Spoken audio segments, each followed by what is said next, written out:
Good morning, everybody. It's strangely wonderful to see a full hall, although a little bit intimidating. Today is the 29th of May, and we're here in the Assembly of Stars Hall in the Lower Hamlet Dharma Nectar Temple. And we're in our spring retreat, and we have folks gathered from all three hamlets today. So we have the hiking retreatants here from the Lower Hamlet. We have the new hamlet here and also the upper hamlet. So we are one big family today to celebrate what's been a very beautiful week and beautiful spring days or early summer days. I have recently got back just a few days ago from sharing the Dharma in the Pacific. We offered teachings in Fiji and Hawaii. And so I've now come back to the other side of the planet. So having been on one side, I'm now on this side. And I would love to share with you some of the many things that we learned during our trip. Through what is still a little bit of jet lag, so I hope I sound coherent. But first I wanted to tell a kind of slightly amusing story about something that happened on this trip. There's only a couple of ways really to get to the other side of the planet. Either you fly through Australia or you fly through the US. And because we were going to stop in Hawaii, some of us flew through the US. And this is an interesting time to be entering the US immigration portal. Even the fact that some of us could travel through the US is because of our passport privilege. And since becoming a monastic, I've become so aware that some of us have passports that bring more freedom than others. And at what cost? Why do our countries grant us more powerful passports? And on whose backs have those economies and political governments become powerful?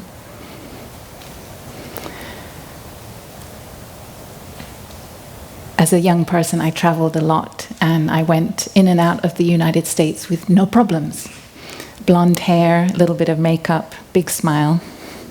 I'm a easy tourist to come in on my passport. But I've discovered since becoming a monastic that by looking different, it already creates a problem for immigration. And my first challenge was in 2011, the first time I tried to enter the US as a Buddhist nun. And I had a rough time. And I was one of the unlucky few, but becoming increasingly numerous, who was pulled aside into the ugly room. So the glamorous room has these beautiful screens saying, "Welcome to the United States, land of the free, home of the brave." But if you get pulled aside into the ugly room, it's full of like torn furniture, vomit stains, blood on the walls, a lot of shouting and aggression and anger. And I had the opportunity to experience that for more than an hour and to be really aggressively interrogated. So it made me a little bit nervous about entering the US in general. I got through, but that's not the story I want to share. And I also don't want to share the story of 2023 when I tried to enter the US and also encountered a problem and was held up for about 20 minutes or so by someone who was determined that she was not going to let me in. So I felt a little bit apprehensive as we landed in the US, and I felt more tension than normal. But I tried to say to myself, I'll let go of any outcome. Because from my two previous experiences, I learned that immigration officers don't like it when you pause to breathe after they've asked you a question. It's seems to make them more angry. And that's normally our special solution. So I approached the immigration desk a few weeks ago and tried to be as calm as I could and gave my passport. And the young male immigration officer, but quite tough, looked at the passport, looked at me, looked at the passport, and he said, so what are you? Okay. Zen, Buddhist, monastic, nun. And he's like, okay. And I thought, I'm just visiting, just visiting. And then he goes, do you do out of body? Do you do out of body? Meaning, do you do like out of body astral projection meditation? I was like, I'm not sure what the right answer is. Because if I say yes, he's going to be like, that's quite a dangerous thing to say when my body is very much trying to come through immigration. And I didn't want him to think I was doing any silly business at all. I'm like, no, I'm very much a normal human being. And he's like, but I could tell, I could tell he wanted to know more, but I was just like, I cannot risk it. So I was like, no. That's other traditions. And he's like, oh, okay. A little bit disappointed, but then I got the stamp and he let me through. And afterwards, all the monastics, we were exchanging stories about the questions that our immigration officers asked us. And I was the only one who got that question. And Sister Hero, Sister Langnyim, she said, Hinyam, why were you so chicken? You should have just said, yes, of course I do. And I just thought, no, I can't risk it. I don't know how long I would need to be there. And is that really the Dharma? Is that really the Dharma moment? How much explanation would it take? Well, I have an hour or so this morning, so hopefully we can explore this theme a little bit.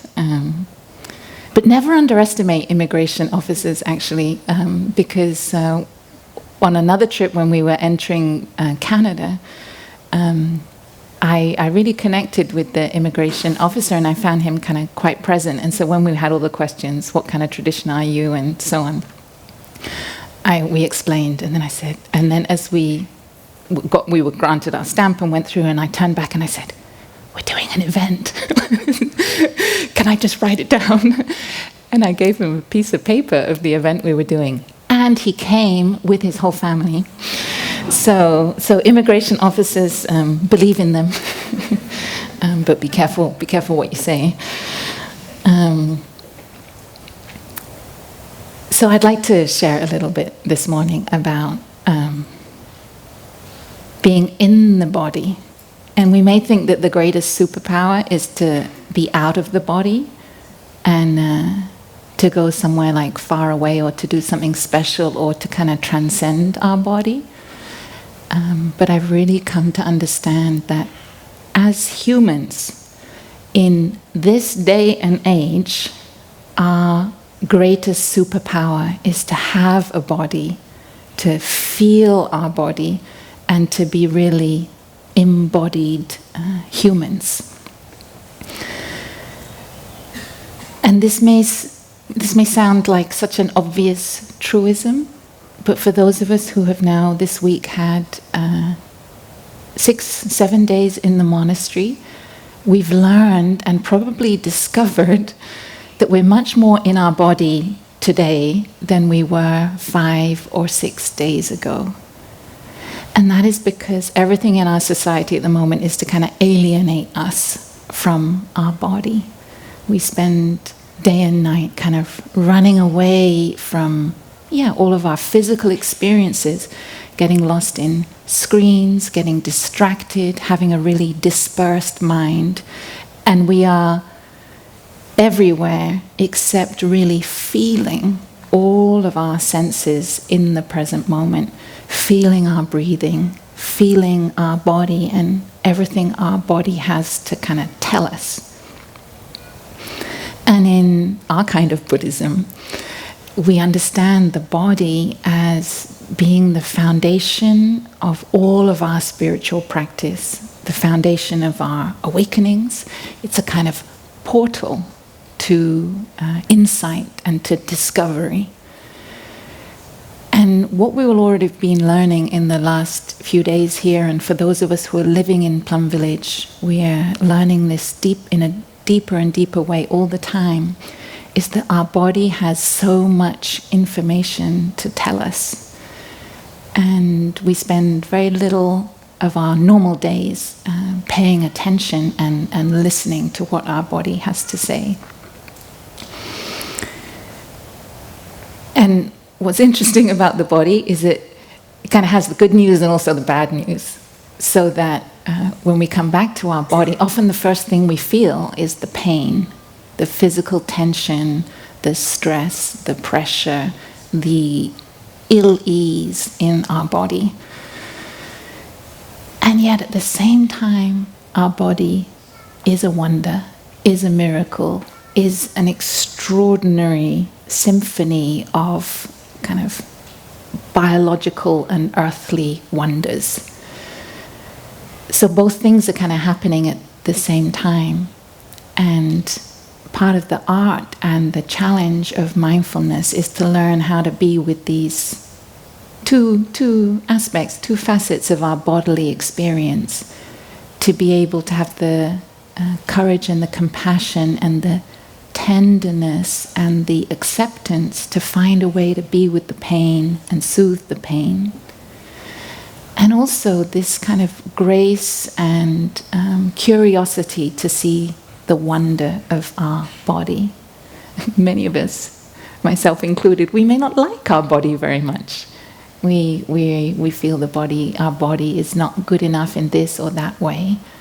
So to learn to kind of come home to ourselves and befriend our body as a miracle and wonderful enough just as it is a real training. And our society is not giving that to us, and our education might not be giving that to us. Even external affirmations may not be giving that to us. And so that is our spiritual work to do ourselves, to truly see the wonder of our body and what it means to be alive.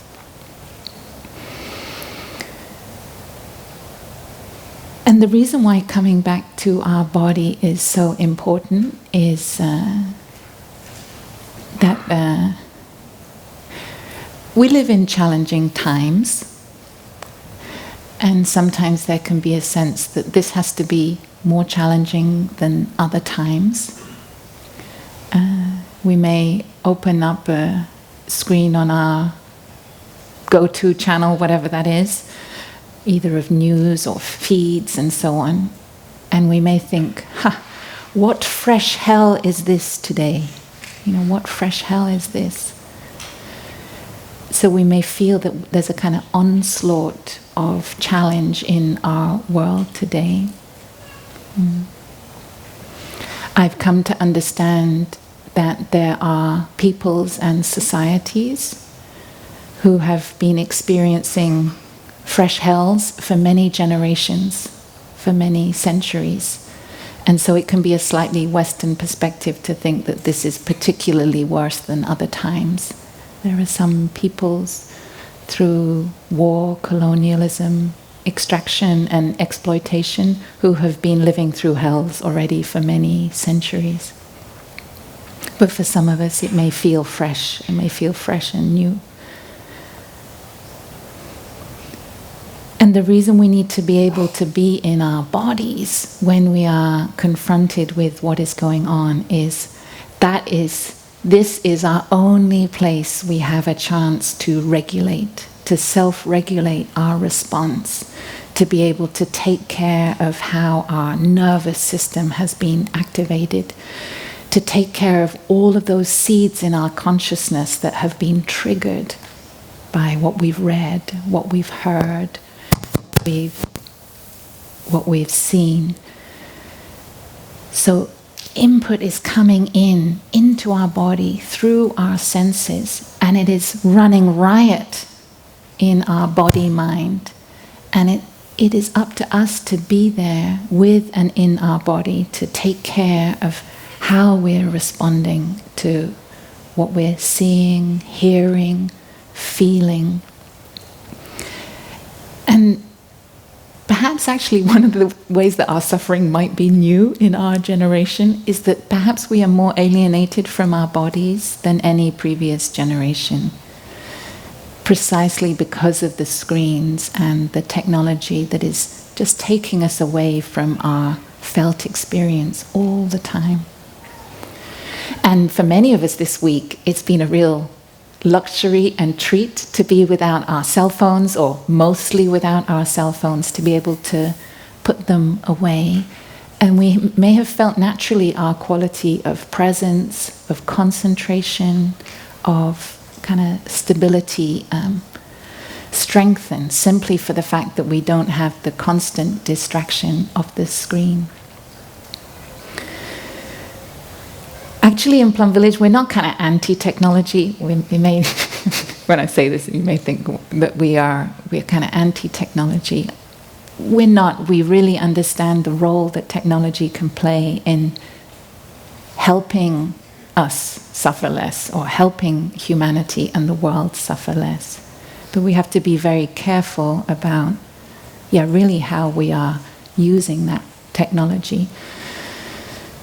And on this trip that I just came back from, when we were in Hawaii, we had a chance to have some conversations with some people who are at the kind of forefront of AI innovation.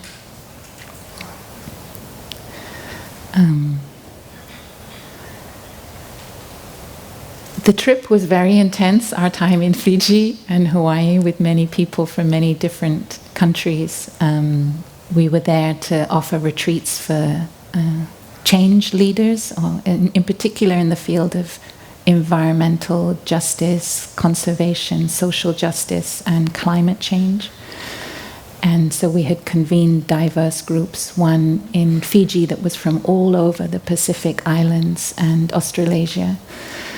And then we repeated a similar program in Hawaii for Hawaiians, but also for other folks who now live on those islands and involved in social work, social justice, but also land care and ocean protection. And so we had a lot of contact with a lot of suffering in both retreats and both regions. And with the backdrop of that, to then have conversations about AI was very striking. The most striking thing was that some people at the forefront of this technology are very overconfident. And they said, thanks to AI, humanity will have abundance in 10 years.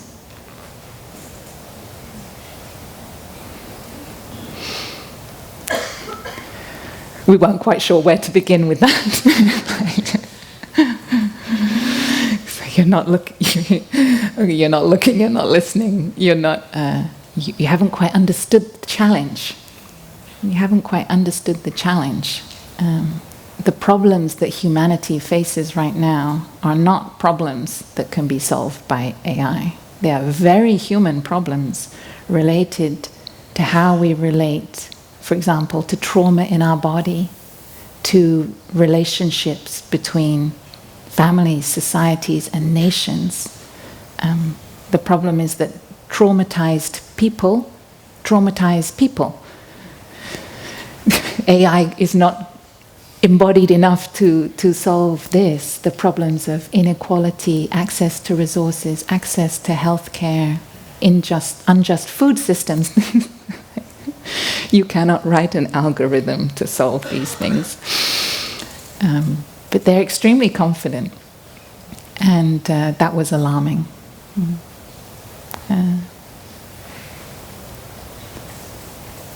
For us, as spiritual practitioners, and really in the engaged Buddhist tradition of our teacher, we're very aware of the human challenges we face, but also of the immense potential we have as humans to find a way out. And many of us, just in our actually no, let me rephrase this sentence. Some of us are trying to avoid the word just in our speaking.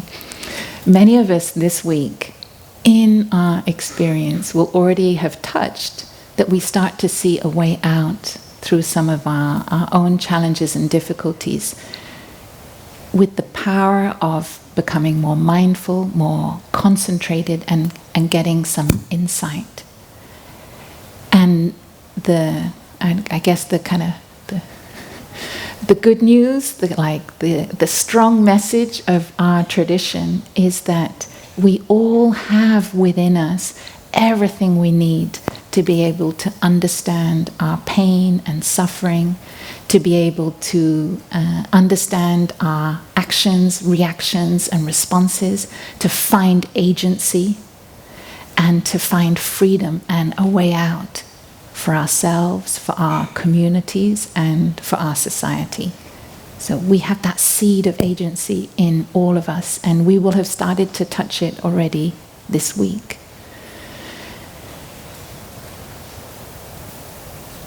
In this sense, our thesis is that to be in our bodies is the superpower. To be in our bodies is far more interesting than to be out of our body. To be in our bodies is where we find the answers. And it's very important to know that AI does not have a body. It doesn't have direct experience to all these incredible sense impressions, to everything we can see and hear and feel from within. Our whole human experience is so rich. Our consciousness is an embodied consciousness. Our body is a miracle.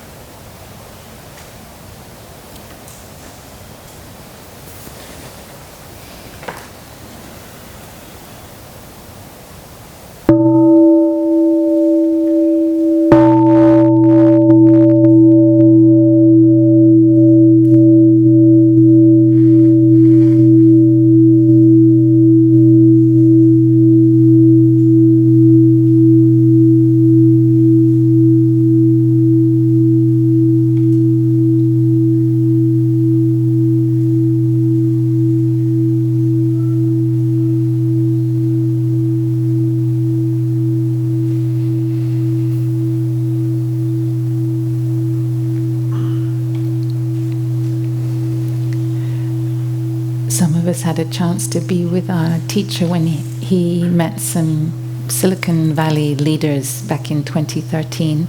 And after this conversation with these AI folk, I asked myself, I wonder what Ty would say. I wonder how he would have handled that conversation. And I think one of the lines that Ty might have said is, why do you have to wait 10 years for abundance? With the miracle of mindfulness, you have it instantly. That line comes actually from when we were doing a retreat in Italy, and the meditation hall was here, and then just in the hallway outside was the espresso machine. And so when everyone was coming for morning sitting, there was a huge line outside of everyone trying to line up to get a quick espresso before the morning sitting. And one time I was walking behind Ty, and he walked past like 20 people in the line who were not coming in to do the sitting yet because they were waiting for their quick shot of espresso. And then we were sitting in the hall and you could hear the espresso machine still going until a monastic would go out to say, okay, end of the espresso line, we're now going to start the meditation. And in that retreat, Thai said, mindfulness is even more powerful than espresso because you can have happiness instantly. You don't even have to wait, 1 minute. So this week, we've all had a chance to touch that abundance of life, to touch the miracle of life in everything that we've been doing. We've been savoring walking, whether walking meditation, fast walking, slow walking. And for many of us, this might be the first time that we've actually really experienced like the 100% joy of being fully in your body while walking and allowing ourselves to feel as much as we can and to not be carried away by our thinking. And as we walk, and some of us in the longer hikes that we've been doing, we've had a chance to walk in silence. And in that silence, while walking, is a very deep practice. And so on the one hand, our mind can empty, we can release our mind, our body can feel, and also some deeper seeds from our store consciousness might come up in that silence, in that movement, in the safety of nature. They reveal themselves. It can be wonderful feelings, like I can't believe I don't do more walking in my life. But it can also be painful things, like painful deep memories from our own life or from our ancestors.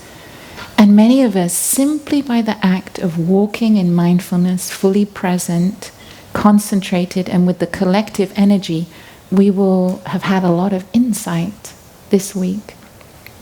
Insight about what is going on in us. What does it mean to be alive? What does it mean to be me in this moment? And like for myself, I realize we've done a lot of walking meditation in our retreats in the Pacific, but also in my life here in the monastery. And for me, my determination at the moment is to walk as a free person and aware of what is happening in the world, to walk as a free person and allow this place and this environment to be a pocket of real heaven. A pocket of real heaven in a world of real suffering. And to hold these two together has become very helpful for me in my practice recently. To not deny or underestimate that there can be a real wonder and a real heaven. The orioles recently arrived back from Africa. The nightingales have been singing through the night. So those of you that are in tents, the nightingales have come from the Congo. So where there is war, where there is violence, so there is the wonder, the miracle of life and the birdsong, and there is also at the same time the pain. And to be in the present moment is to be awake to both of them, but to drink up the heaven as much as we can. And as we go home, and many of us will be heading home tomorrow, this is a challenge for us. How will I take my pocket of heaven home? How will I continue my walking practice when I go back home?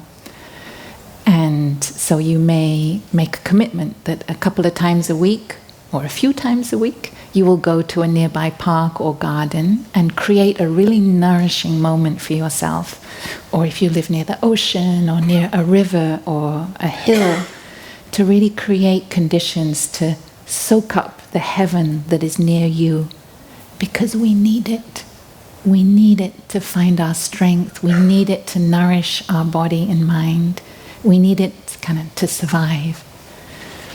Or you might like to do something like choose a distance in your daily rhythm maybe walking to the shops or walking on your commute to work or to study, to say, these few 100 meters, I will walk as a free person. I will see the wonders of life that are here. Even if it's in the middle of the city, there's a small flower just in the concrete there. There's a tree doing its best to survive in the concrete jungle. And we walk every step, seeing these little glimpses of heaven, claiming our freedom and saying, I don't want to be swept away from myself. I don't want to run anymore. I want to live my life. Every moment is so precious. And we can make this kind of determination before we leave. How will you take your practice of walking home? And while we've been eating also together in silence, we've been coming back to our bodies and receiving the gift of the earth into our bodies. And to eat in silence is very powerful, to eat in mindfulness, to have the energy of the community around us. And a lot of things also emerge in that silence. Our body has so much to tell us.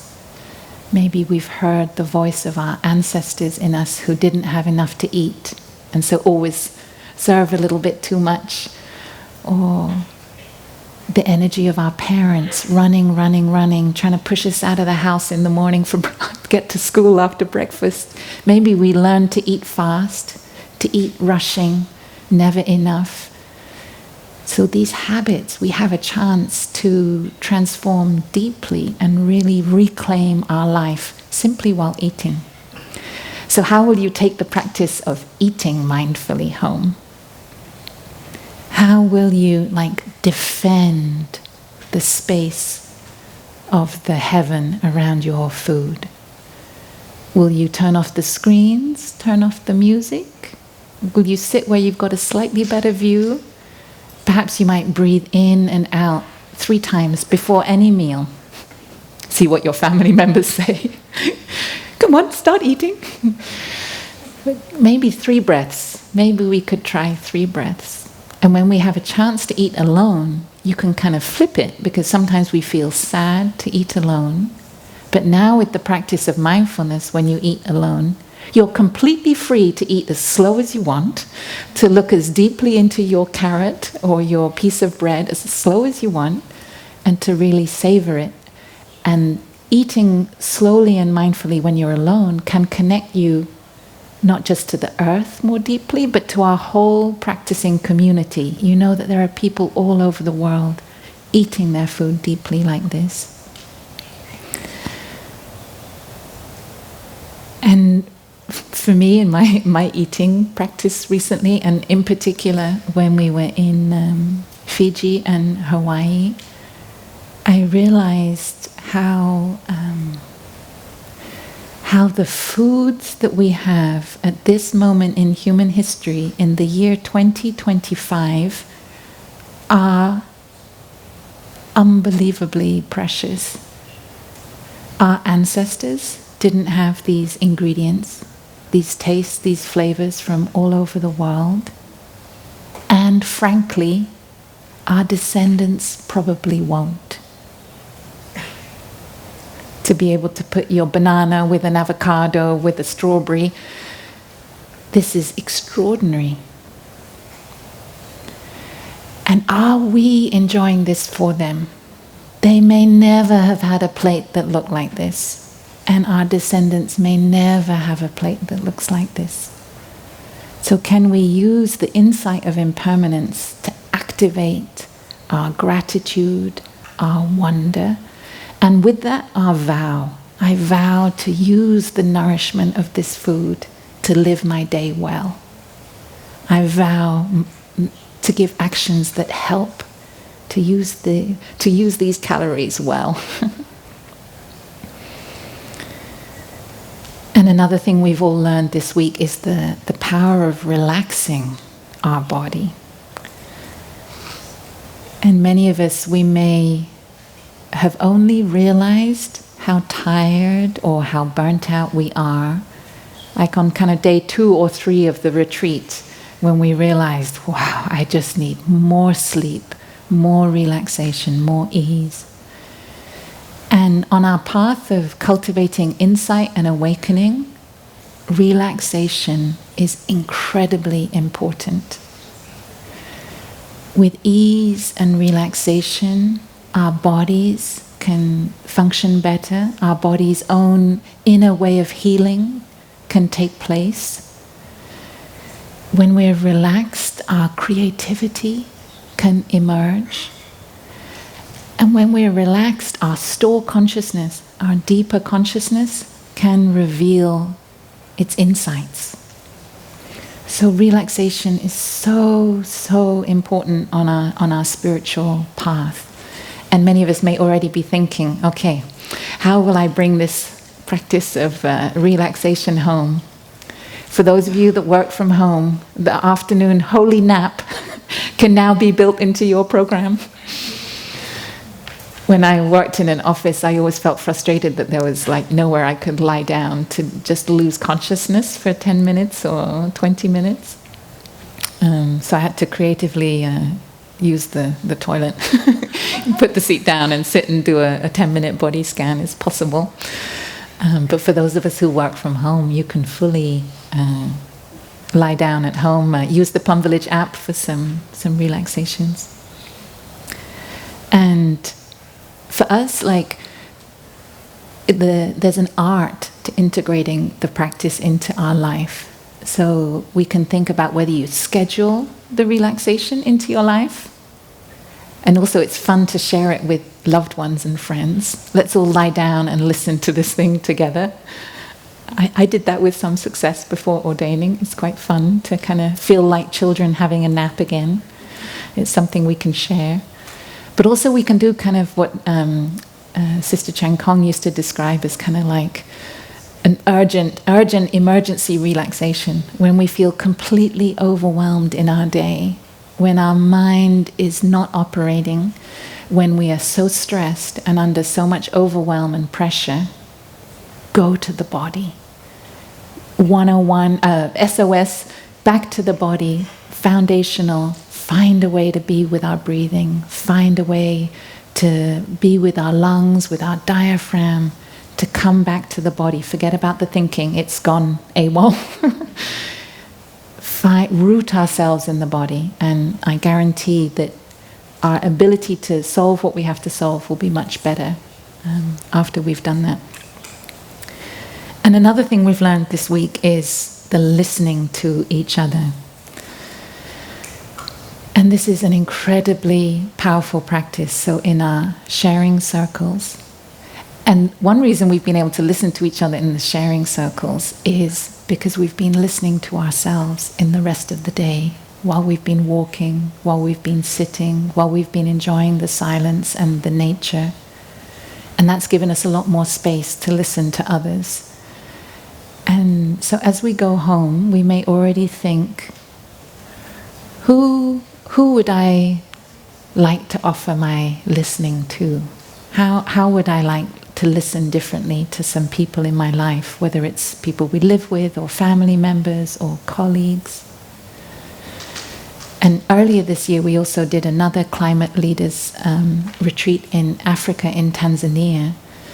And we had a wonderful Maasai tribal elder in the retreat. And at the end of the retreat, he was very happy because he said he had suddenly realized something. That their particular tribe, you don't have a fixed place of living. You move between different kind of village clusters or hamlet clusters of huts. And he said he wasn't sure where he was going to go next, because he's itinerant. He wasn't sure where he was going to go next after the retreat. But with the practice of listening, and he said, I want to go to the village where my children are, because I want first to bring this blessing to them. That really moved me. It really moved me to bring the blessing of presence and listening to our loved ones first. And And some of us, after having had this retreat, we may also have some new ideas about our mornings. We may be extremely ambitious about how we will transform our mornings. But perhaps we can start gently with how we enjoy our tea or coffee in the morning, perhaps some silence before we open music or the screens, maybe how we prepare breakfast. We can challenge ourselves to prepare breakfast really mindfully. And actually also in Silicon Valley there's a whole thing about morning regimes, and it's become kind of extracted and capitalized and optimized. And in our spirit of really introducing the art of and integrating the art of mindfulness in our daily life, it's not about optimizing. We're not trying to achieve something. We're trying to reveal. We're trying to reveal our life, reveal ourselves to ourselves in the morning, reveal the wonders of the morning, the wonders of breakfast or the cup of tea or coffee. So beware the energy of optimizing, especially when people ask about the retreat. We may suddenly feel pressured that we're having to frame our experience in terms of goals and achievements. But we are learning to be alive and be a fully alive human.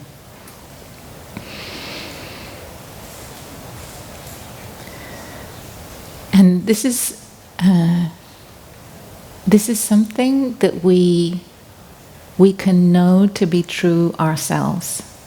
So each one of us will have had a different experience in our time in Plum Village, and that is true and real to us, and we don't need to outsource the validation of that experience. We don't need someone else to tell us how I'm doing in my meditation, at what stage I've attained, or we don't need someone else to measure. We know deep inside what we need, and our heart has been telling us this week, our spirit has been telling us this week, our body's been telling us what we need, what's most important, which way the path of well-being goes.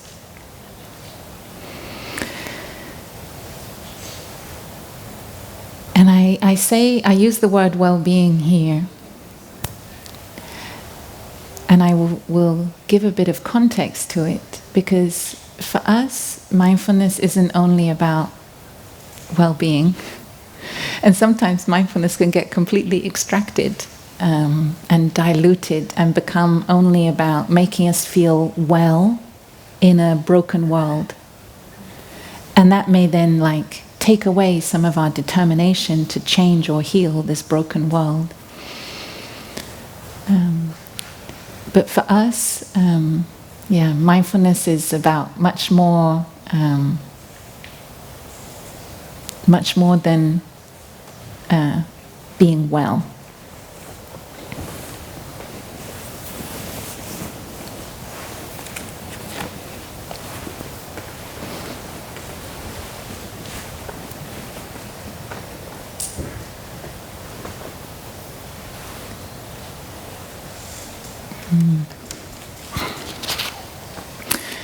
And our teacher, he spoke about how we all have two levels of concerns.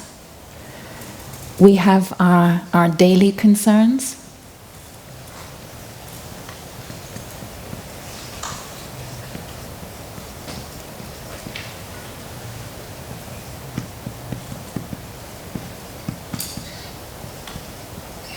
and we have our ultimate concerns. And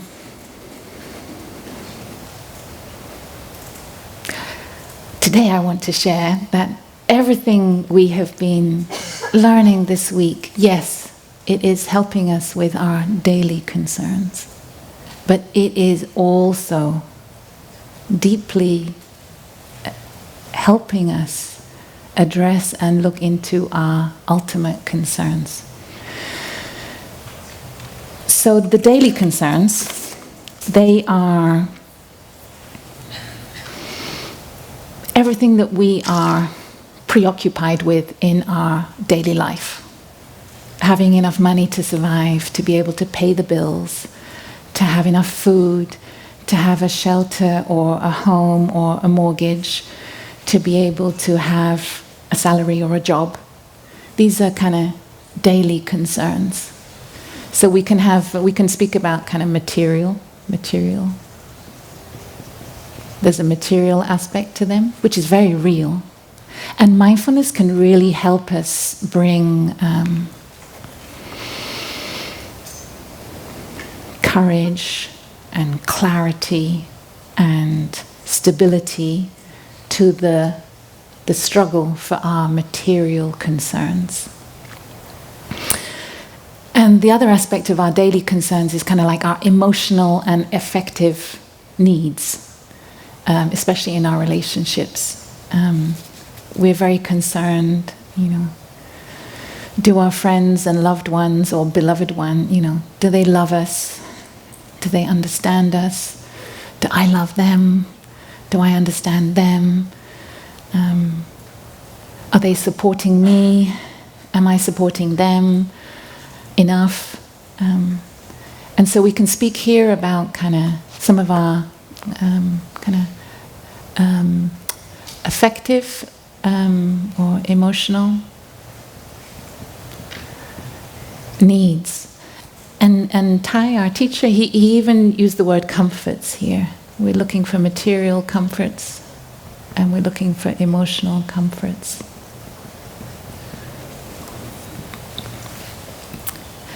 And then he said, but that's not the main thing that's going on in our human existence. These things are important, but there's also so much more. There's also so much more. And he said that we may spend 99.9% of our time preoccupied with our daily concerns. But as a spiritual practitioner, as a seeker, we have an opportunity to address our ultimate concerns.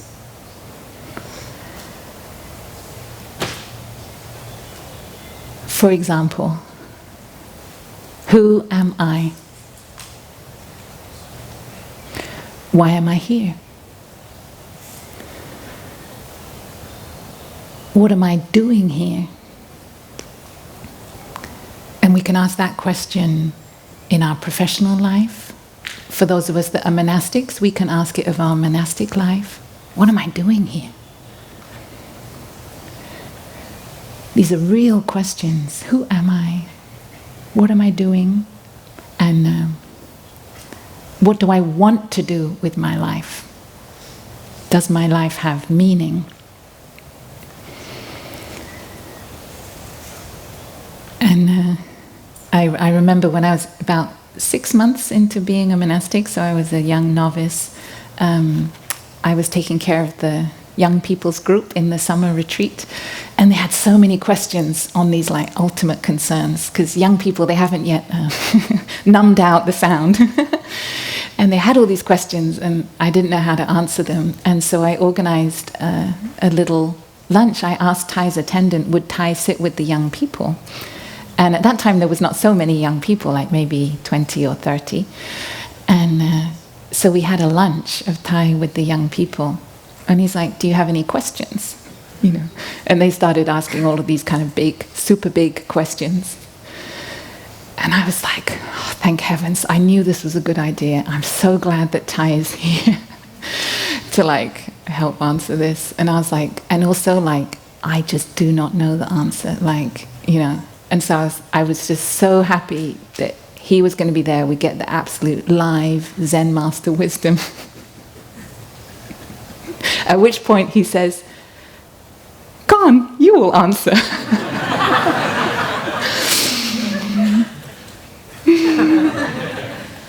Which was, I was completely floored. It was kind of like, this is not how this works. Like, we are all here, and we've definitely created this moment to hear your answer. So I had to say something.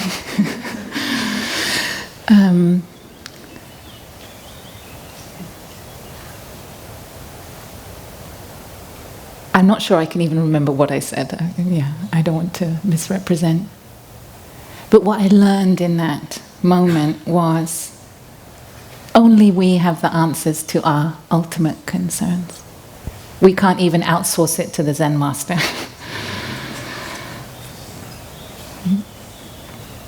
And it's a whole journey for each one of us.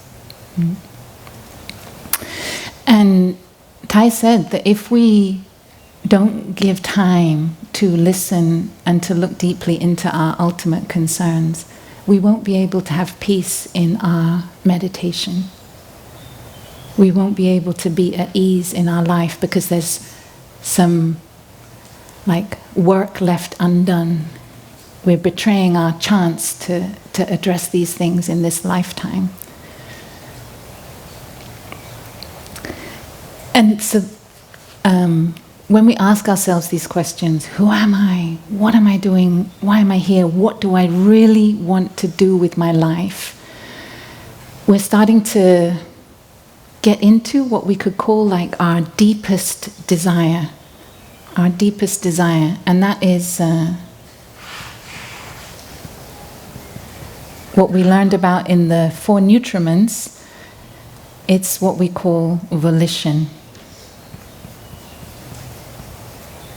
Volition. And our volition is a very important energy that drives us forward in our life. It's a source of energy. We need to identify what we want most in the world and allow it to kind of carry us forward. And I recently became aware that I'd got a little bit lazy in my practice of deepest desire, which can be a danger if you're a monastic, because you've already made this huge decision. What am I going to do with my life? I'm going to be a monastic.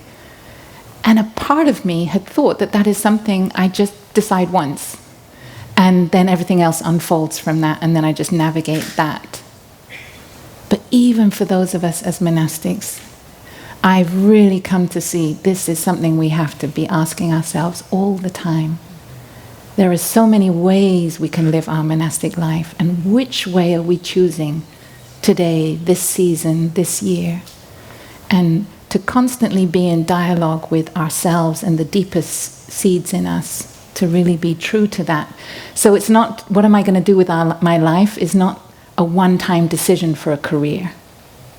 It is, what is how do I want to be in my life? How do I want to show up for the world? How can I live every day fully in integrity with myself, fully at peace, so that if I die tomorrow, I can feel at ease.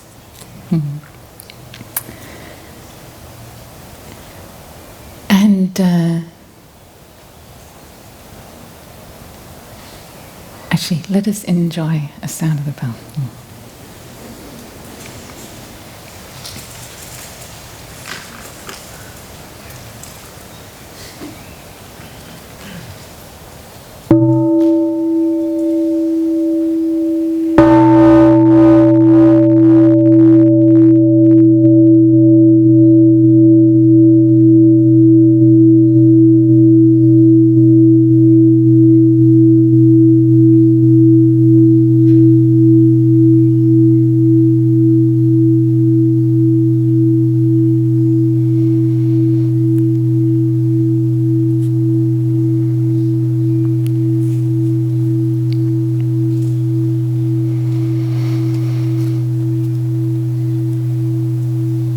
Said the phrase, if I die tomorrow, so I just like to go a little deeper into that, just briefly.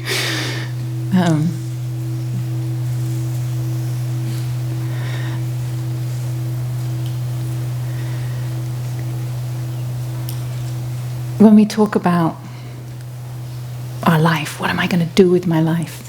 We definitely have an idea that our life began at this point B, when we were born. And at some point, we know that we're going to arrive at this point D, when we pass away. And we have a tendency to think that now we're in a state of being alive.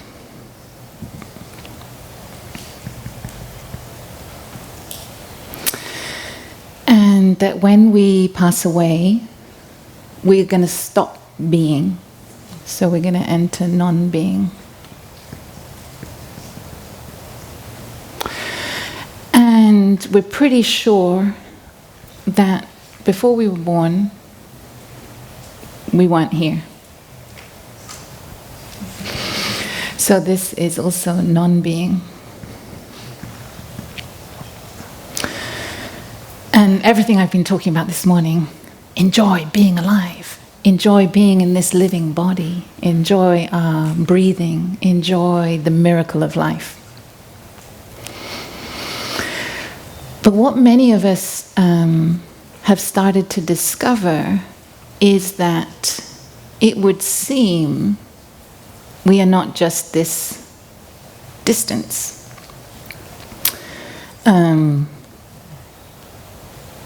First of all, our teacher loves to say, where were we before the moment that we were born? We were very much in our mother's womb. And maybe 9 months before that, we were in a special precondition with our mother and father. So we had a being even before we were born. And then in our mother's and father's bodies, we were there as a kind of potential. And so we can really interrogate this question B, are we sure that we weren't here before? Are we sure we weren't here before? And in our practice, as we practice generating the energy of mindfulness and becoming aware of our bodies, we will have discovered, like one of the first things is that in our bodies we have our parents. This body absolutely embodies a transmission from my mother and father and from my grandparents on both sides. So this body has kind of been given to me. It expresses them. It's a complete gift of themselves to me, this body. And with this body comes also the tendencies that they had, or the tendencies that my grandparents had. I noticed it particularly around food. I have one very ascetic grandfather who always ate very little, and one very greedy grandfather who died of obesity. So I am often, the silent meals are an encounter between my two grandfathers. When I walk with I'm the only short person in my family, and there's only only my two grandmothers were short. So I walk with my grandmother's legs. They're not exactly my legs. They have been given to me, and the grandparents that I didn't know, I know through my body. My tension in my chest, the only place I see it is in one photo of a grandfather I never met. God, look at that. Tension in his chest, and the same tension in the jaw. I'm like, so now when I'm with my body, I'm like, grandfather, what have you got to tell me? This is your tension right here. This is your tension right here. So we discover that this being alive has our ancestors in it. But more than that, it has the whole human ancestry in it. So we can go back many generations. And for those of us, in fact for all of us, in our past, there's the history of wars, of colonialism. We have been the colonizer. We have been the colonized. These stories, these wounds are there in us, in our body. The way our body is with itself and with the natural world carries the story of our ancestors in it. When we were in Fiji, we learned that in the Pacific Islands, and from some a Maori poet who was there with us, Maori. There's a word, they when they are looking into pain and suffering, they are always wanting to find the source wound. The source wound.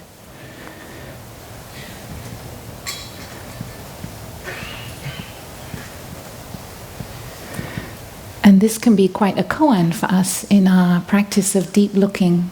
Have I got to the source yet? How deep, how far do we need to go to be able to heal some of the stories that our body is carrying? So our body goes right back also to our monkey, pre-human, ape ancestors. I'm not using the right words, but you all know what I mean. And before that, to the initial mammals that became us, and then to the earth. And so the earth is both an ancestor in time, but also a kind of ancestor in space. This body has been made from the earth. So when we're looking deeply into our body, like truly our body is many millions of years old. Our eyes needed many millions of years to be able to see as they do now.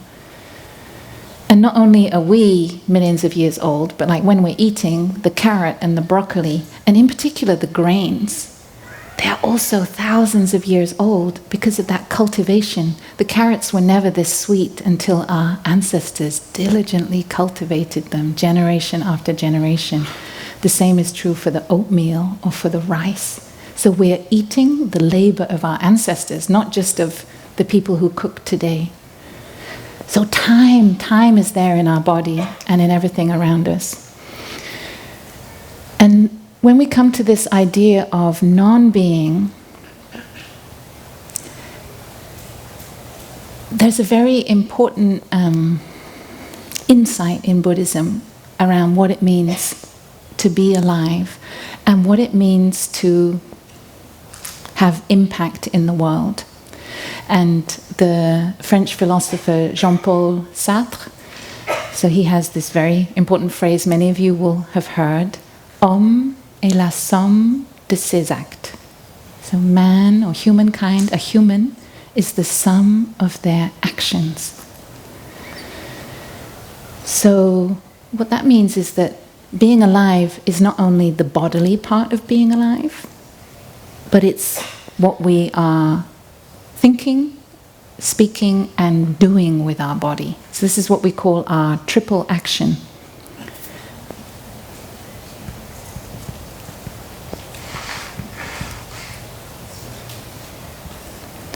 So we have our thinking,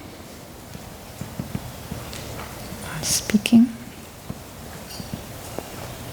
and our acting. And sometimes you'll hear the word karma for this. It simply means action. So our karma of our thinking, speaking, and acting is going into the world at every moment that we are alive. We could imagine it, if you like a candle.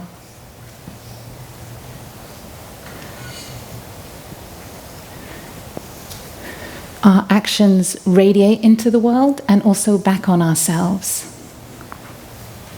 An act of compassion is for the other, but it also nourishes the seeds in us. An act of generosity or gratitude, loving speech, it reflects back on us and out into the world. And through our actions, we continue, and we're already continuing, and we continue long after the disintegration of the physical body.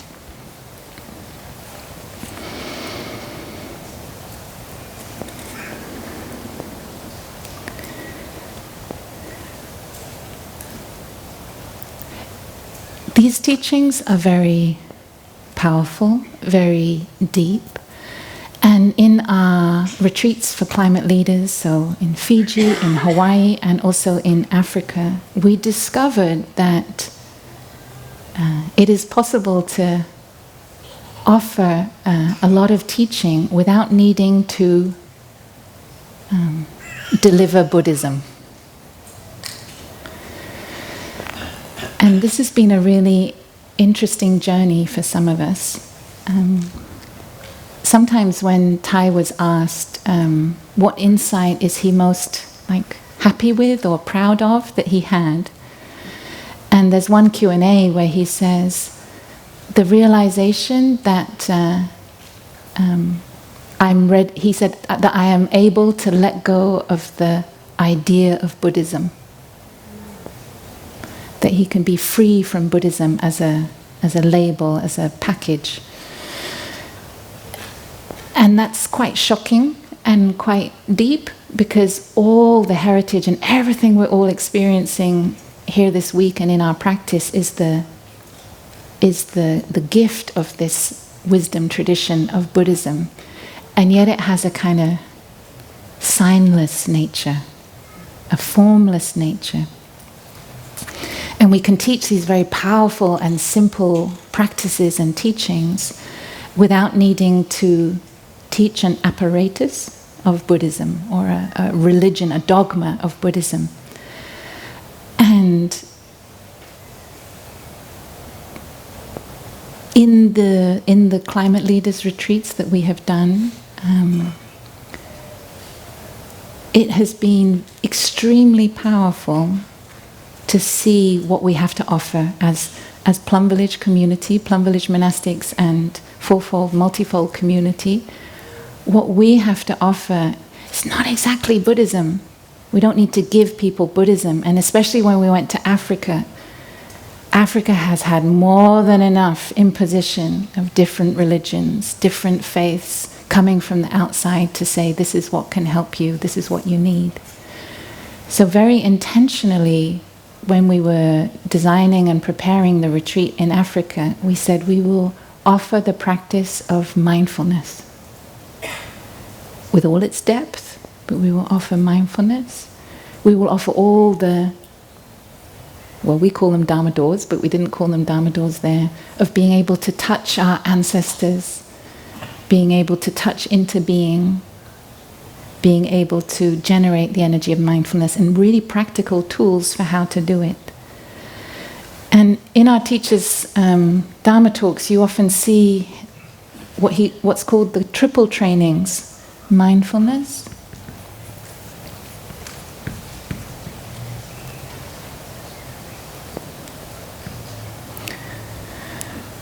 concentration, and insight.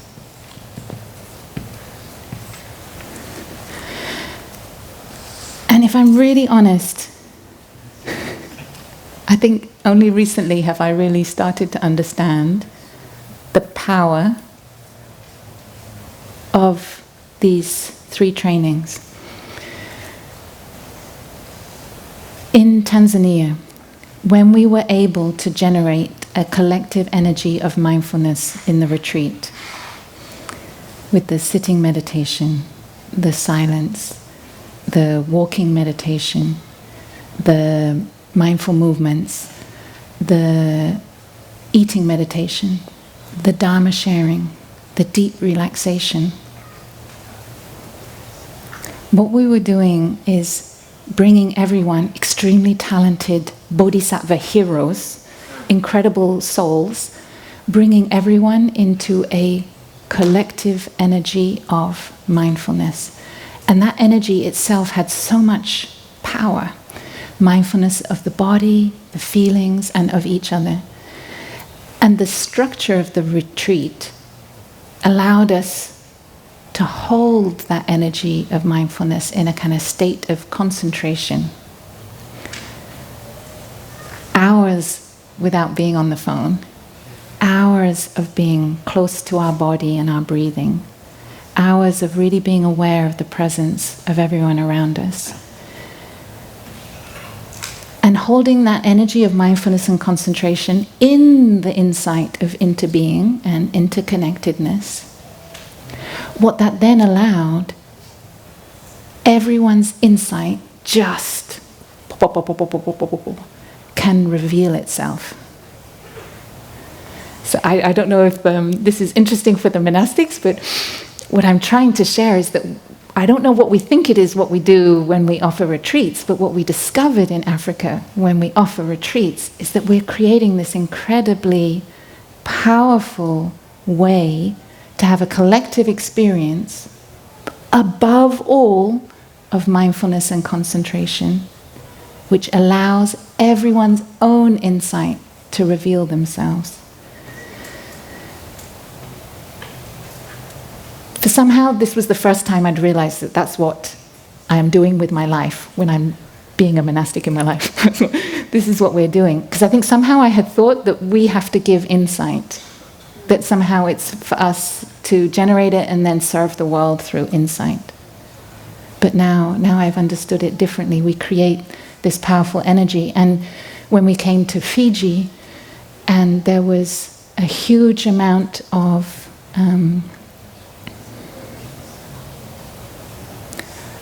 raw pain that emerged in the container of the mindfulness and concentration, because the colonial legacy is so close to the surface and has done such destruction there, in particular from the UK, but also from Australia, also the US. It's the wounds are very close to the surface, but the collective energy of mindfulness and concentration was so strong that everyone had the courage, for some of them for the first time, to be able to safely feel those wounds. And so what our I feel what our community can offer our world in these hellish times is a way for us all to learn how to be present, how to be concentrated enough, how to find communities of solidarity so that we can kind of hold the pain that is there and find the path of healing together. And that path reveals itself. And this is an embodied practice. We need to be in our body, not out of our body, to be able to do this.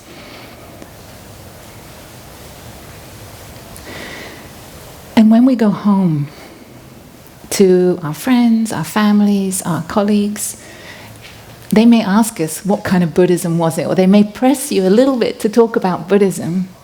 But actually, what could be more powerful is for you to be in your energy of mindfulness, being present, following your breathing, for you to create some conditions in your interactions of a bit more peace and concentration, maybe turning off the TV, turning off the screen or radio, to be able to be a bit more present for folks, to be more in the listening and the curiosity, to hear them out, to hear their insights. And maybe just simply holding space, just like the monastics we're learning to do, holding space for others is maybe the best gift we can give them, rather than kind of big ideas or something.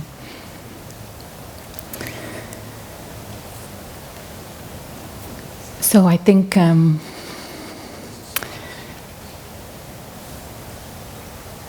there's a very powerful coming together, which is that precisely because there is so much pain and suffering in the world, that is why we need even more to be able to be in touch with ourselves, with our feelings and body, so that we can take care of the pains, so that we can find the source wounds, and so that we can give rise to a very kind of strong volition or intention to choose how we want to spend our life, how we want to spend our energy, how we want to help, how we can do less harm and more help. And when we were in Hawaii, there were many Hawaiian activists at the sessions that we led. And at the end, one of them shared that thanks to the energy of mindfulness and concentration in those sessions, for the first time, she said, really? This is the first time I've been able to touch peace. To touch peace. And it's not about saying that the struggles and work she is doing is complete. That work is still there, the pain is still there, but she was able to give herself and her ancestors in her permission to touch peace. The energy of mindfulness is kind of like a sacred energy that we can bring to like everything that we do. And she was able to touch that peace. And another activist said that thanks to this practice, she felt she could reclaim her agency, find her agency. So being connected to our body, our feelings, our emotions, our pain, unexpectedly can give us a huge amount of agency because we have a chance to choose how to direct that energy for action. The energy of despair can be redirected to an energy of vow. I vow that loss, that suffering, that destruction will not be in vain.